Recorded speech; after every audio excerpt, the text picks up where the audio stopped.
Fight fans, welcome back to Carl Prusa MMA. I'm Carl Prusa. Today I'm with Mr. Roman Puga, getting ready. Week 2, Dana White Contender Series, taking on Taner Trembley. Roman, what's up, my friend? How are you? I feel good, man. Thank you for having me. Absolutely. So here we are. Just recently found out that you're going to be on the Dana White Contender Series. Last time out, you fought an LFA. Amazing second round victory from Mount. When looking back at it now, did you have a feeling the next one would be the Contender Series? Uh, I mean, yeah, you're expecting the call would come. I wouldn't say I was expecting. I knew it was going to be the White Contender Series, but I had a feeling at least the one or two fights it would come. Absolutely. You're such a fun, entertaining fighter. Anytime you know that you're fighting, we're in for a treat. You're a very well-rounded mixed martial artist. The grappling, the wrestling's on point. Your hands are very dangerous. How much pride do you take in your style? Uh, I take a lot of pride in my fighting style, to be honest, because I devoted my life to the sport. So this is my lifetime's work to be able to develop my fighting style for MMA when I showcase when I step aside of the cage and soon to be octagon as well. Absolutely. So many people are watching martial arts in this day and age. And I feel like a lot of people like to look at the McGregors, the Joneses, the Habibs, and they see the fame, the fortune, the girls, the glory. When you're battling on the regional scene, man, you're not making Conor McGregor money. You're staying up late. You're waking up early. You're sacrificing everything, maybe for the opportunity fighting a big show like the UFC. For you, you've been doing it for a while. What's made you want to keep doing this, keep chasing? Uh, you know, this is just who I am. I knew that my opportunity was gonna come. I didn't know when. I didn't know how.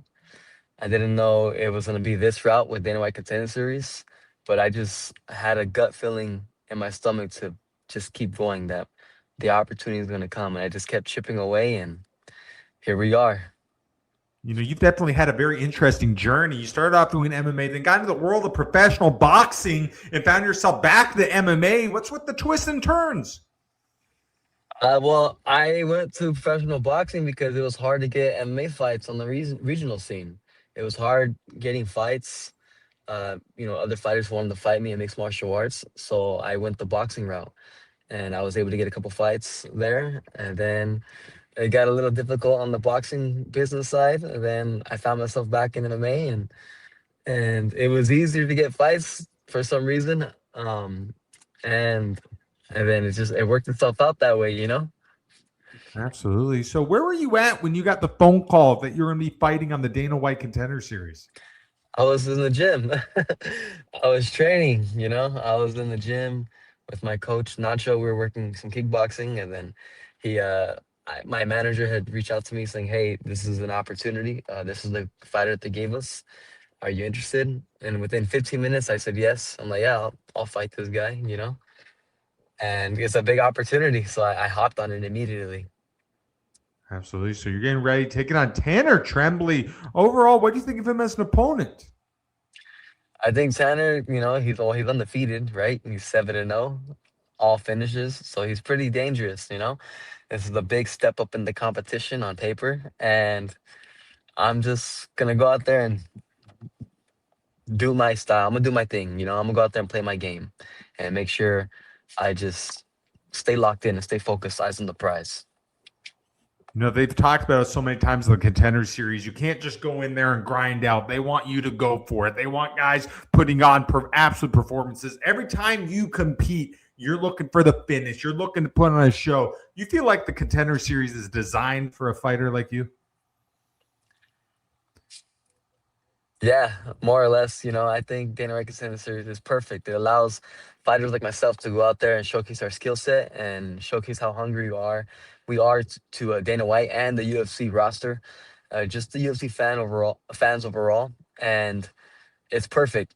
It was just it's just meant to be, man. I'm glad Dana White created this Dana White Contender Series. It's awesome, man. It's awesome. Another cool thing about it, it's the most unique show ever. No one's calling your name. You literally open the door, you walk out, there's no music, there's hardly anyone in the building, you just fight. What do you think of that type of environment? It's just another day in the office to me, if you ask me. Just go out there, take care of business, man. Uh, my last fight in LFA, we walked out. It was of course there was a crowd there and whatnot, but we walked out to no music. It was pitch black, and it was cool, man. So I'm looking forward to walk out into the Apex with just you can hear whoever's there. I know it's a limited crowd, echoing, a couple like applauds, echoing and just straight to it. It's like putting on a live sparring session, but of course it's a real fight. So I'm looking forward to just to stepping in there and showcasing what I've worked so very hard at, my entire life. The life of a professional fighter comes with a lot of ups and downs, highs and lows. For you, how have you grown Yup. involved as a person from being in martial arts? Uh, you know, yeah, like you said, it's true. Like life of a fighter, it's a lot of ups and downs. The emotional roller coasters it's a real thing, man. When you're struggling, you're trying to figure your way out, trying to get the next fight or trying to just figure your life out with fighting as well. And with me, it taught me just how to remain centered, how to remain calm, how to I'm not gonna say I was calm every step of the way. It's not the case, but like you learn through the ups and downs in this sport because you sacrifice a lot to live this kind of lifestyle, to pursue the dream, because that's what it is. I guess I live the dream. I'm living my dream, and I sacrifice anything and everything it is that you can think of that people would hold to significant value. I learned how to just remain, um, just I guess I'm trying to find the right word for it, but I would say maybe neutral or just um, try to just ignore the little noise and remain focused on the objective. So it taught me a lot, man. Good character development. It taught me how to remain strong mentally, how to just I would say remain neutral. I would say that. It's kind of crazy. Is you've already fought on a big show early in your career. You fought on Bellator. What was that Yep. experience like? It was good. I felt just it felt like normal. It felt like just another fight. I what I don't like about that fight was the weight class that I fought at. I did feel like it was too light for me. Um, I would That's the only complaint I would have on that experience is I felt the weight class was too light for me at 135. One thing anyone can notice when they watch you fight is you're a very calm, collected person. Do you feel that fighting is more mental than is physical? Fighting is mental and spiritual. It is those two combined, for me at least. I can't speak for every fighter, but for me, it's mentally and spiritually. It's a spiritual battle more than it is mental. Absolutely. Yeah. I think for the Yeah. most part, casual fans understand what you guys are trying to do. You're trying to get in the UFC to get fights, win bigger fights, get belts, all that. Very few people understand the life outside the fight. And to me, that's that fight not to clock in at 9 o'clock in the morning, clock out at 5. That's that fight to secure financial freedom. It's the fight to live life by your terms, not follow societal norms, create some sort of dream and live it to the fullest. For you, this has been a big part of the journey. Yeah, it's been, of course, creating that financial freedom that's the dream, right? Being able to do what you love, fight for what you love, make a living off of fighting. Yeah, of course, it's a mixture of everything, being able to create that financial freedom for myself and to be able to take care of my parents, that's the main thing. That's one of the main things for me, and of course, being able to just have a life outside of fighting once I'm finished with what I've devoted. This is my life's work here, and being able to just give back to my mother, my father, then set myself up for my own life once I'm done with fighting. That's the dream, man. And that's what kept me. That's another thing that just kept me. That's another factor actually uh, that kept me in line and kept me driven and kept me focused and allowed me to just give it my all when I step into the gym. Do you think it's important for fighters to recognize that you only have a short time doing this and maybe to think of a life when you can't do this anymore? That is important. It's very important to be very calculated with how you approach this sport. You don't want to get caught bullshitting, you know what I mean? It's a lot of hard work and dedication, a lot of sacrifice.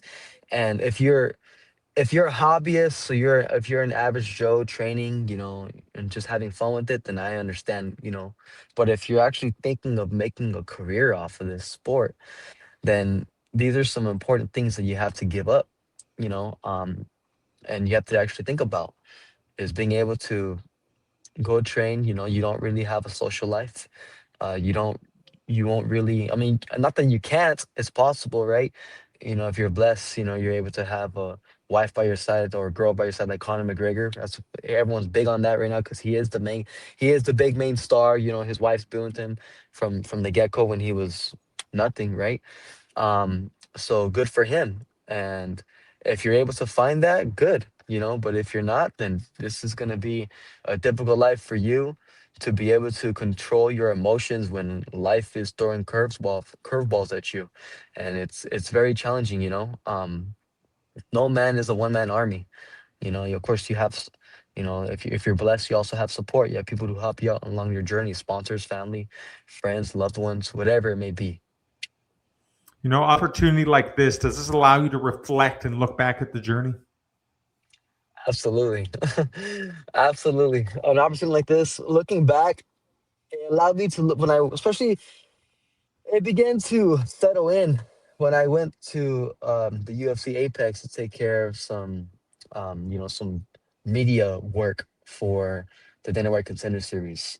I was there for about a day, um, and like a day and a half actually, and I was able to just reflect back and isolate, meditate, and see how far I've come from when I was just a child. What got me involved into the sport, stepping onto the mat, having my first coach, having a mentor, someone to direct me in this life, someone to look up to in the fight game. Learning, I learned a lot, the ups and downs from seeing somebody that was already living that lifestyle. So it was definitely a good lesson to be learned there, For and it's been a journey. what does it mean to call yourself a martial artist? It's what I live by. For me as a martial artist, it's just what I've lived by, what I've practiced my life, and I devoted my life to. Um, Learning how to walk away and not deal with, you know, the life of a fighter, man. When you actually know how to do damage, because there's people who think they know how to do damage, right? And there's people who actually know how to do damage. They can actually defend themselves. I'm talking about unarmed combat, right? Of course, any bonehead can pull out a knife and a gun. Anyone can do that. But when you actually know how to do damage and you know how to just, all right, you know what, bite your tongue or just walk away and not deal with people who don't really know about fighting. For me, that's being a martial artist. Being able to, I think it's an old quote. It's, I'd rather be a warrior in a garden than a gardener in a war. So I've been blessed, man. I thank God I've been able to live that life where I know what I can do and I don't have to stoop down to someone else's level to prove something that they might have to prove. So it taught me how to be the bigger person. Have you thought about that potential moment after the fight? You, the four other winners beside you, Dana White looking at you saying, "Hey, come over here, get your contract." Absolutely. If anyone says, say, come over and get your contract, I say, what's next, boss? You let me know who's next, what's next, where. I'm ready to fight. That's it. Yeah. Absolutely. Throughout your whole time competing, whether it be in boxing, whether it be in MMA, you're fighting guys with winning records. You're fighting guys with more experience than you. Have you always had that anytime, any place, anywhere mentality? Absolutely. And I'm very proud to say that throughout my life, throughout my fight career, that I've accepted every fight that came my way. As long as I was healthy and I was able to fight, I accepted the fight. I didn't choose I didn't pick and choose Tanner Trembley. That's the first name that hit the table and I said yes immediately. Especially with a Dana White Contender Series opportunity like this. For me, I'm 29 years of age and I'm like, you know what? If I don't pull the trigger, it's now or never. Like, let's do it. Let's take this fight. Let's believe in my skill set. I have faith in my abilities. I have faith in all of my fight experience. and my discipline, and I know I have what it takes, and I'm gonna go out there and I'm just gonna showcase it against this very tough competitor coming up. Absolutely. What would it mean for you to be able to fight in the UFC? Man, to be able to fight into the UFC would just be a dream come true. You know, it's not about, for me, it's not about proving everyone who doubted me wrong. I don't care. I've man, I've highs and lows in the sport, man. I'll just say that, to say the least. I'll say that the highs and lows in the sport, and I thank God that the opportunity has arisen, and that the Lord has blessed me with the fruits of my labor, my sacrifices, my dedication, that I bust my ass for. All honest, truthful, hard work. I did not lie or scheme or cheat or steal my way to get this opportunity. I worked very hard for it and I fought for it. And to be able to fight for the UFC officially after winning this fight, man, it was just be me being able to live my dream. The dream that I knew I saw, the vision that I saw when I was just a kid, a teenager, and it became a reality. And I'd be very grateful to accomplish that milestone for myself in my life, and also my life as a fighter. All right, Roman, last question for me, my friend. In a perfect world, what is the outcome when you fight week 2 Dana White Contender Series against Taner Trembley? The outcome will be me getting my hand raised with the victory of a knockout victory in front of my new boss, Dana White. That's going to be the outcome of this fight. I'm winning this fight, and I'm getting that contract. There you go. Well, Roman, man, thank you so much for taking time out fight camp. I'm sure things are going crazy, but I really appreciate it. Much deserved to you, man. Can't wait to see you do your thing, brother. Thank you, Carlo. I appreciate you for having me, man. Absolutely. That's it for us. Dab Carl Perusa. Here's Mr. Roman Gabriel Puga. You could watch him fighting Taner Trembley, Dana White Contender Series. Don't blink, fight fans. This is going to be a fun one. Take care.